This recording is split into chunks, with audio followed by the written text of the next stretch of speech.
അപ്പോൾ എൻ്റെ അടുത്ത് ചോദിച്ചു ഇങ്ങനെ നിന്നാൽ മതിയോ, എന്തെങ്കിലുമൊക്കെ പുറത്ത് ചെയ്യണ്ടേ അവർക്ക്. ഞാൻ പറയാൻ നമുക്കങ്ങനെ പരിചയം, നമ്മൾ ഇതിൻ്റെ അകത്ത് കിടക്കുകയല്ലേ. അപ്പോഴൊരു കാര്യം ചെയ്ത് ഞാൻ ഒരാളെ പരിചയപ്പെടുത്തുന്നു പറയും. ഏഷ്യാനിലെ ഷായി ചേട്ടൻ ക്യാമറ ഷായി ചേട്ടനെ, പിന്നെ ഷായി ചേട്ടനെ ശിവകുമാർജി പരിചയപ്പെടുത്തുന്നു. ശിവകുമാർജിക്ക് അവിടെയാറുള്ളൊരു സിനിമയൊക്കെ വളരെ സീരിയസ് ആയിട്ട് കാണുന്ന ഒരാളും നിരൂപണം ചെയ്യുന്ന ഒരാളുമാണ് ശിവകുമാർജി. അദ്ദേഹത്തിൻ്റെ ഫസ്റ്റ് ഷോർട്ട് ഫിലിം കൂട്ടിലേക്ക് അദ്ദേഹത്തിന് ഒരു 8 അവാർഡ് വാങ്ങിച്ചു കൊടുത്തു. അപ്പോൾ അദ്ദേഹമാണ് എന്നെ നേരത്തെ പറഞ്ഞ ഒരു കാര്യമുണ്ട്, ഈ നാച്ചുറലായിട്ട് ഇപ്പം ചെയ്യണമെന്ന് പറയുന്ന സംഭവം. അങ്ങനെ പുള്ളി ആദ്യം ഒരു ഡയലോഗ് വന്നിട്ട് ചെയ്യാൻ പറഞ്ഞു. ഞാൻ നാടകക്കാരനാണല്ലോ. അപ്പോൾ പുള്ളി പറഞ്ഞു 2 മാർക്ക് തരാം, പിന്നെ ഒരു കാര്യം കൂടെ ചെയ്യണം, ഇനി ചാൻസ് ചോദിച്ചു ആരുടെ അടുത്ത് പോകരുത്, കാരണം വേറെ ആർക്കോ കിട്ടാനുള്ള ചാൻസ് ബിജു തട്ടിച്ചെടുത്തിട്ട് ബിജു കുളമാക്കും, അതുകൊണ്ട് അവരെങ്കിലും രക്ഷപ്പെട്ടു. പുള്ളി അതാ പറഞ്ഞത്, സത്യം.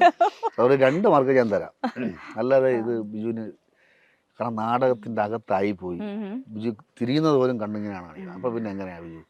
അപ്പം പിന്നെ അത്രയും ഹാർഡ് വർക്ക് ചെയ്താൽ മാത്രമേ നടക്കുകയുള്ളൂ. അപ്പം എനിക്കാകെ വിഷമായി പോയി. ഞാൻ എത്ര പരിചയപ്പെട്ടാലും പെട്ടെന്നൊക്കെ മുഖത്ത് നോക്കി കൊള്ളുക എന്ന് പറയുമ്പോൾ നമുക്ക് ദേഷ്യം വരില്ല, സങ്കടം വരും. അവസരം നോക്കാന്ന് പറഞ്ഞ് പുള്ളി ഇങ്ങനെ MD യുടെ തിരക്കഥയും കാര്യങ്ങളൊക്കെ എടുത്ത് വെച്ചിട്ട് പ്രാക്ടീസ് ചെയ്യുന്നത് നമ്മുടെ നെട്ട ആശ്രമത്തിൽ വെച്ചാൽ അവിടെ സ്വാമിമാരും ഇങ്ങനെ ഇരിക്കും. അപ്പോൾ എന്നിട്ട് കളിയാക്കും, ഇങ്ങനെ ഞാൻ അഭിനയിക്കും, അങ്ങനെ ചെയ്ത് എനിക്കറിയില്ല. അപ്പോൾ നമുക്ക് അങ്ങനെ അതിലൂടെയാണ് ഒരാൾ എന്നെ നോക്കിക്കൊണ്ടിരിക്കുക, കണ്ണൻ സുരേഷ് ബാബു. പുള്ളിക്ക് എന്നോട് വലിയ കാര്യം എന്ന് പറഞ്ഞു കഴിഞ്ഞാൽ ഞാൻ കാവാലത്തിൻ്റെ അവിടുത്തെ ആയതുകൊണ്ടാണ് ആ നാടകത്തിൻ്റെ വന്നാണ്. അപ്പോൾ അന്ന് അങ്ങനെ പുള്ളിയായിട്ട് കമ്പനിയായിരുന്നു. പിന്നെ എപ്പോഴൊക്കെ ആ സമയത്ത് നമുക്ക് ഇങ്ങനെ അഭിനയിക്കാൻ മോഹം ഇതിലോട്ടൊക്കെ മറിമായം സിറ്റ്കോം. അപ്പം ഞാൻ കണ്ടെടുത്ത് പറഞ്ഞാൽ എങ്ങനെ എനിക്ക് പരിചയപ്പെടുത്തി തരുമോ സാറിന്. അങ്ങനെ സാറിനെ പരിചയപ്പെട്ടു. അങ്ങനെ ബാക്ക് ബെഞ്ചേഴ്സ് ഇവിടെ വരെ എത്തി.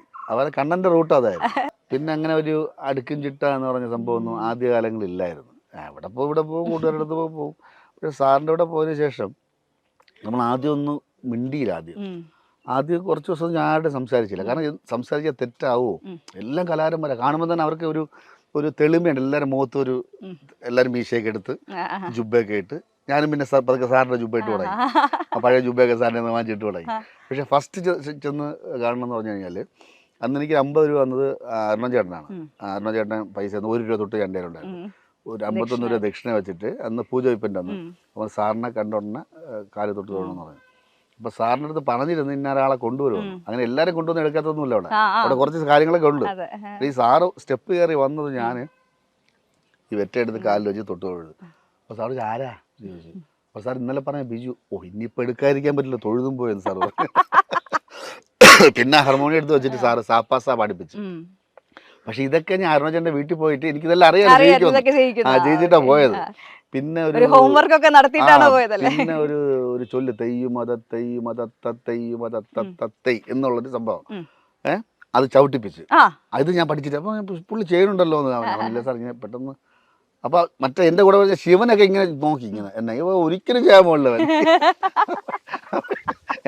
ഡാൻസിന്റെ എന്തെങ്കിലും ഒരു സംഭവം ഉണ്ടായിരുന്നോ പണ്ട് ചേച്ചി പഠിക്കാൻ പോയപ്പോ ഞാൻ കൂടെ പോയിട്ടുണ്ട്. അല്ലാതെ അങ്ങനെ ഒരു താളം ബോധം ഉണ്ടായിരിക്കും. അതുകൊണ്ടായിരിക്കും പുള്ളി. പിന്നെ അപ്പൊ കുഴപ്പമില്ല അല്ലേ, പുള്ളി അങ്ങ് നമ്മളെ കൂടെ അങ്ങ് കൂടിക്കോളും. ഇവിടെ ഭാഷയാതാ സാറിന്റെ, നമ്മളെ കൂടെ അങ്ങ് കൂടിക്കോളും എന്ന് പറഞ്ഞു. അന്ന് ഫസ്റ്റ് ട്രിപ്പ് ഉജ്ജയിനിയായിരുന്നു. 2 ആഴ്ച കഴിഞ്ഞപ്പോ എൻ്റെ അടുത്ത് പറഞ്ഞു ഉജ്ജയിനിൽ ഒരു ഉണ്ട് കേട്ടോ, ഒരു വേഷം തരാം, ശാരംഗരവരൻ ശകുന്തളത്തില്. ആദ്യമായിട്ട് ലോങ് പോവുക. ട്രെയിന് കൊല്ലം വരെ വന്നിട്ടുള്ളൂ അങ്ങനെ ലോങ്.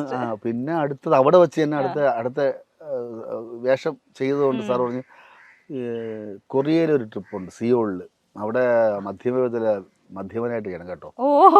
അപ്പോഴീ മധ്യമന്റെ സംഭവം എന്ന് പറഞ്ഞു കഴിഞ്ഞാൽ കൂടെ ഉള്ള എല്ലാവരും മധ്യമൻ ചെയ്ത എല്ലാവരും രക്ഷപ്പെട്ടിട്ടുണ്ട്.